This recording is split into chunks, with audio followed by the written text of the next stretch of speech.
During November 1998, America's four biggest tobacco companies signed a piece of paper agreeing to pay $206 billion. That is not a typo. $206 billion, the largest civil settlement in American legal history. And the wild part is not the number.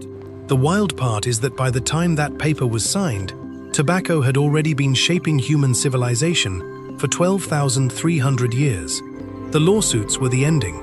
We need to talk about the beginning. This is not a story about smoking. It is a story about a single plant that moved across every ocean, built the first permanent English colony in America, created the economic demand for chattel slavery, named a chemical compound that would eventually hook 1 billion people, and killed more than 8 million human beings in a single year, a number that exceeds HIV, malaria, and tuberculosis combined. And it started not in a boardroom or a colonial plantation, but beside a fire in the Utah desert, 12,000 years ago. Picture the Great Basin of what is now Utah, around 10,300 years before the Common Era. There are no cities, there are no fields, there is no written language anywhere on Earth. A small group of hunter-gatherers has made camp beside a shallow lake. They have been hunting waterfowl. You can tell because the archaeologists who would eventually find this place, a site they call the Wishbone Site, uncovered hundreds of waterfowl bones alongside a stone spear point. These people are mobile, resourceful, and entirely focused on survival. And beside their hearth, mixed into the ash and char of an ordinary fire, there are 4 small seeds, tobacco seeds, burnt, deliberate. When researchers published their findings in the journal Nature Human Behavior in October of 2021, it rewrote what we thought we knew about humanity's relationship with this plant. The 4 seeds themselves were not directly dated, but burnt plant material in the same hearth places the deposit at approximately 12,300 years old, making this the oldest direct evidence of human tobacco use ever found anywhere in the world. Not a cave painting, not a carved stone. 4 tiny seeds in the cold ash of a campfire, sitting there for over 12 millennia, waiting to be found. What were these people doing with tobacco? We cannot say with certainty, but we know what the descendants of those early Americans did with it, and the picture is consistent across thousands of years and hundreds of cultures. The CDC, summarizing tribal teachings and public health guidance from American Indian nations, makes an important distinction that most people have never heard. Traditional tobacco, the kind used by indigenous peoples across North America for thousands of years, is categorically different from commercial tobacco. It was not always smoked. It was offered in prayer. It was burned before planting food, as an offering to the earth. It was used in healing ceremonies, not as medicine in the clinical sense, but as something that joined everyday physical life to the unseen spiritual realm. This was not recreational. It was not casual. It was sacred. The people who used it understood it as a gift, something that carried intention, that connected the living to something larger than themselves. Think about what that means. The very first relationship between human beings and the tobacco plant was not one of craving or compulsion. It was one of reverence. Over the following millennia, the plant began to be cultivated deliberately, not just gathered wild, but planted, tended, selected, bred. People were choosing which tobacco plants to keep and which to let die. They were shaping the plant, and the plant, in ways they could not have imagined, was beginning to shape them back. But at this point in the story, the world is still whole. The continent is inhabited entirely by peoples who have developed their own languages, their own cosmologies, their own uses for this remarkable leaf. That world is about to be disrupted in a way that will eventually reach every corner of the planet. By the time the Maya were carving their temples in the regions we now call Mexico, Honduras, Belize, Guatemala, and El Salvador, tobacco had been part of human life for so long that it had become inseparable from the sacred. The Madrid Codex, one of only 4 surviving pre-Columbian Maya manuscripts, now housed in Madrid, includes a scene of a deity drawing smoke through a tube during a ceremony. That page is perhaps 8 inches wide, painted on bark paper, and in it you can see the careful lines of a figure holding a burning cylinder to its lips.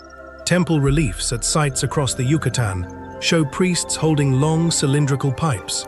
At least 2 Mayan deities were depicted as smokers. This was not decoration. This was theology carved in stone. The Maya believed tobacco could heal, could communicate, could protect. They used it in ways that crossed every boundary between medicine and prayer, because for them, those boundaries did not exist. Tobacco smoke was not just inhaled, it was sent upward, deliberately, as an act of communication with the divine. Sometimes it was placed on the earth as a gift. Sometimes it was carried as a sacred object. The form was secondary, the intention was everything. As peoples migrated northward through the Mississippi Valley and beyond, they carried these practices with them. Within centuries, tobacco use had spread to tribes across the continent, to the Algonquian peoples, to the Iroquois Confederacy, north toward Hudson Bay, south toward the tip of what we now call South America. The Iroquois had stories in which the plant first grew from the earth through a specific act of sacrifice and rebirth. Among Algonquian peoples, the plant was understood as something given by the Great Spirit. Carved stone pipes recovered at Hopewell culture sites in Ohio, some more than 2,000 years old, show the same ritual attention rendered in durable material. The specific stories differed. The underlying understanding that this plant was not ordinary, that it carried power, that it demanded respect, was consistent across an entire continent. This is the world that existed on October 11, 1492, a continent where hundreds of distinct cultures had placed tobacco at the center of spiritual life and social practice, understood not as a commodity or an indulgence, but as something closer to a sacrament, a complete world. And then, the morning of October 12, everything changed. But here is what is worth holding on to before we follow that contact moment. In the centuries after European arrival, U.S. laws would eventually ban many American Indian and Alaska Native cultural practices, including the CDC records, some traditional uses of tobacco. The sacred map that had taken 12,000 years to draw was declared illegal. The law that restored those rights, the Indian Religious Freedom Act, did not pass until 1978. The plant that Europeans would go on to sell across the entire globe as a pleasure product had first been taken from the people who understood it best, and then the way they understood it was outlawed. October 12, 1492. Christopher Columbus lands in the Bahamas. The Taino people who greet him bring gifts, fruit, food, and bundles of dried brown leaves. Columbus, according to the accounts his crew kept, had no idea what to do with the leaves. He reportedly set them aside, but 2 members of his expedition, Rodrigo de Jerez and Luis de Torres, watched what the Taino people actually did with those leaves. They rolled them into tubes, lit one end on fire, and breathed in the smoke. De Jerez tried it, and he liked it. When Rodrigo de Jerez sailed home to Spain and walked through his own streets exhaling smoke, his neighbors had never seen anything like it. A man breathing fire. A man exhaling like a creature from hell. The story that circulated for centuries was that the Inquisition had him arrested and imprisoned for years for this offense. A story so dramatic, it became one of the standard episodes in tobacco histories. The honest version is murkier. The tale appears in sources written well after the fact, repeated and embellished across the decades, without the kind of primary documentation that would let a historian call it established. What is not in dispute is the underlying dynamic, that European institutions, civil and religious, reacted to tobacco with fear before they reacted with appetite. The hostility was real, even if de Jerez's specific fate is contested. Whatever actually happened to him personally, the pattern he represents is precise. The first Europeans to smoke did not understand what they were holding. The institutions around them tried to stop it, and the civilization that would go on to build an empire on tobacco had, in that first encounter, demonstrated exactly what it would do for the next 500 years. Encounter the plant, misread it completely, and then profit from it anyway. And de Jerez's name disappeared into history, just as the product he introduced was becoming unstoppable. By the time anyone in Spain stopped arguing about tobacco, it had already spread to Portugal. From Portugal, it was heading everywhere. What happened next may be the fastest spread of any agricultural product in human history. Before industrialization, before steamships, before telegraphs or railways or any of the mechanisms we associate with globalization. Within a few generations after Columbus, roughly 60 years, tobacco had crossed every major ocean and reached trading civilizations from Europe to Africa to Asia, reachable by European ships. The Spanish recognized the commercial potential almost immediately and began cultivating tobacco in the Caribbean. Portuguese sailors planted it at trading posts across the globe. By the mid-1500s, it was growing commercially in Brazil. By the end of the 1500s, almost no part of Europe remained outside its reach. From Europe, it moved to Africa.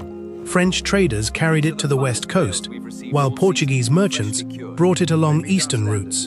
In the Ottoman Empire, it took hold on a massive scale, even as sultans repeatedly tried to ban it. It reached China, where officials tried and failed to restrict its use as early as the 1600s. Japan, India, and Southeast Asia were pulled into the same tobacco network in only a few generations.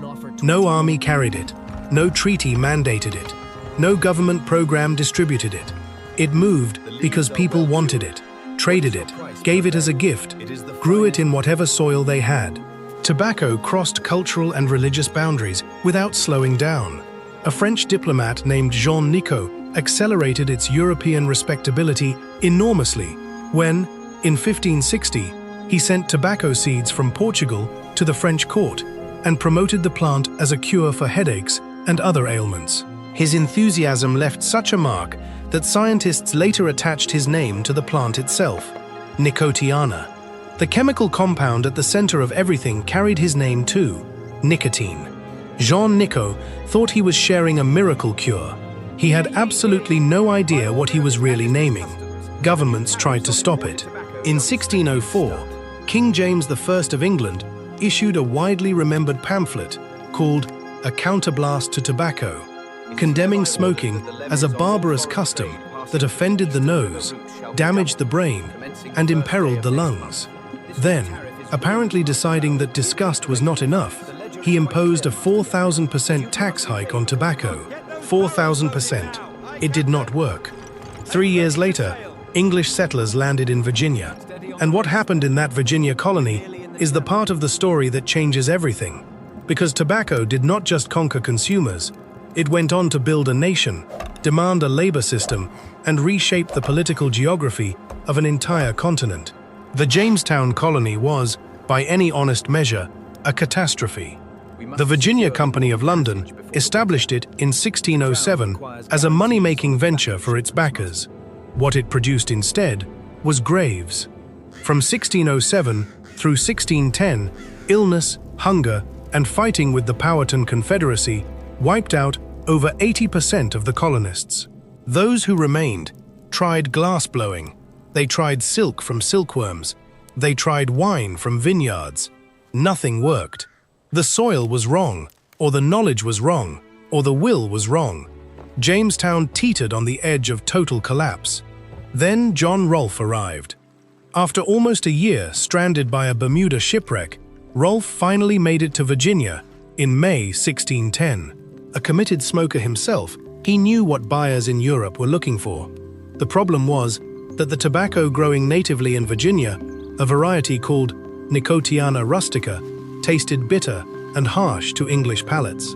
The smooth, aromatic variety that Europeans actually wanted came from Spanish colonies, and Spain guarded those seeds with the seriousness of a state secret. Somehow, the historical record is deliberately vague on this point, for reasons you can probably guess. Rolfe obtained seeds of Nicotiana tabacum, probably originating in Trinidad or Venezuela. In 1612, he put them into the ground at Jamestown. And they worked.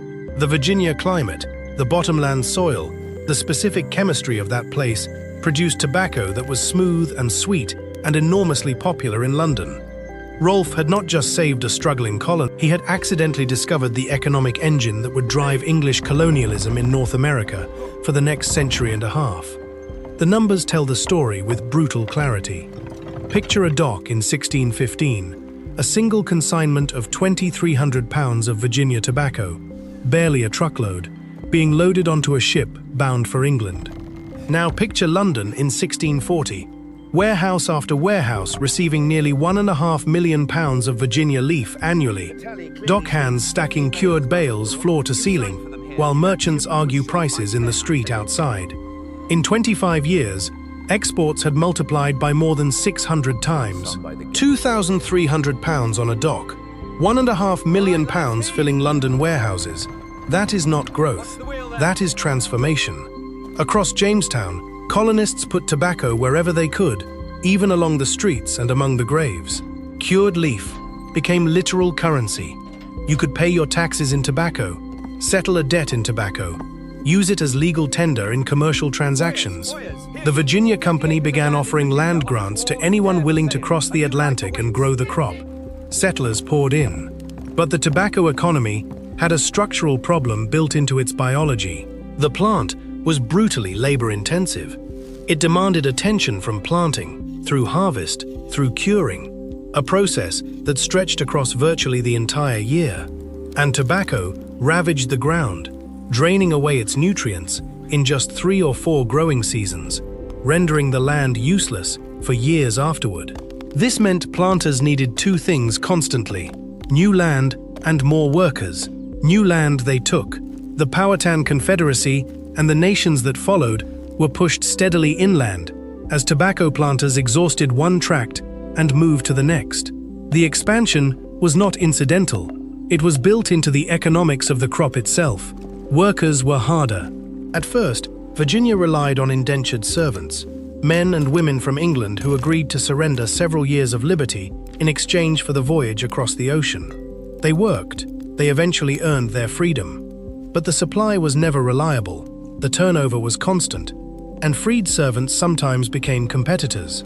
Beginning in 1619, when a ship arrived at Point Comfort, carrying people forcibly taken from Africa, planters began moving toward the arrangement they had been looking for. Over the following decades, through a hardening web of colonial law, that arrangement calcified into hereditary chattel slavery, a system in which enslaved people could be bought and sold, worked across those brutal growing seasons without negotiation, and could not earn their freedom. Tobacco did not just spread across the world as a consumer product. It created, through its specific agricultural demands, through its soil requirements, through its labor intensity, the economic logic for the system that would define and scar American history for the next 2.5 centuries. When the American Revolution arrived, Virginia had more people and more wealth than any other colony in the 13. That wealth was built on tobacco. That tobacco was grown by enslaved people. The connection is not incidental, and it is not subtle. It is causal. Here is something most people do not realize. For 200 years after tobacco conquered the world, cigarettes barely existed. The cigarette as we know it, the slim, paper-wrapped, mass-produced stick that defined the 20th century, was a rarity, an afterthought, a luxury item for people who could afford someone to roll each one by hand. The dominant forms of tobacco consumption for 2 centuries were the pipe, the cigar, and chewing tobacco. Snuff, finely ground tobacco snorted up the nose, was enormously fashionable in European courts of the 17th and 18th centuries. A gentleman's snuff box was a status symbol. Taking snuff in company was a ritual with its own elaborate etiquette. None of this required cigarettes. The cigarette entered the picture through an unlikely door: war. During the Crimean War in the 1850s, Ottoman soldiers had started rolling loose tobacco in strips of newspaper, a practical solution to having a smoke when no pipe or cigar was available. British soldiers fighting alongside them tried it. They brought the habit home to England. French soldiers picked it up too. The hand-rolled cigarette began to circulate through European military culture, but making cigarettes was slow. A skilled hand roller, working a full 10-hour shift, could produce perhaps 3,000 cigarettes. That ceiling, 3,000 per worker per day, kept cigarettes expensive, kept them niche, kept them a minor product in a world still dominated by pipes and cigars and chewing tobacco. For a tobacco entrepreneur in the 1870s, that ceiling looked like a problem. But one young man in Virginia looked at that ceiling and saw something entirely different. He saw a door, 200 years of hand-rolled stasis, and then a teenager in a rented workshop changes everything. In 1875, a Virginia tobacco company called Allen and Ginter offered a prize of $75,000 to anyone who could build a machine that could roll cigarettes automatically. $75,000 in 1875 was the equivalent of roughly $2 million today.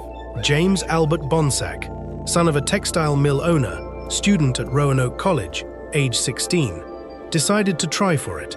He borrowed money from friends. He borrowed $50 from his grandmother. He dropped out of college. He set up a workshop in his father's mill. By 1880, he had a working prototype. It caught fire and burned down. He built another one. In March of 1881, he received United States patent number 238,640 for a cigarette rolling machine. One Bonsack machine could do the work of 48 skilled hand rollers, not twice as fast, 48 times as fast. Allen and Ginter, the firm behind the $75,000 challenge, rejected it. They were worried customers would not want machine-made cigarettes, and they were also, by most accounts, trying to avoid paying out the $75,000. This was a catastrophic miscalculation, because a young tobacco man in Durham, North Carolina, named James Buchanan Duke, saw exactly what Allen and Ginter had failed to see. Duke could not compete in the established pipe tobacco market. Those brands were locked up, their customer loyalties fixed. Cigarettes, though, played by different rules. They took less time to smoke than a pipe, easier to carry than a cigar, more discreet than chewing tobacco. Make them inexpensive enough, cheap enough that a factory worker could afford them on a break, and the market could expand to almost everyone. In 1884, Duke negotiated with Bonsack for exclusive access to the machines at a 25% discount below any price a competitor could get. He installed machines in a New York City factory. With improvements to the Bonsack design, Duke's operation would eventually reach 4 million cigarettes per day. 4 million.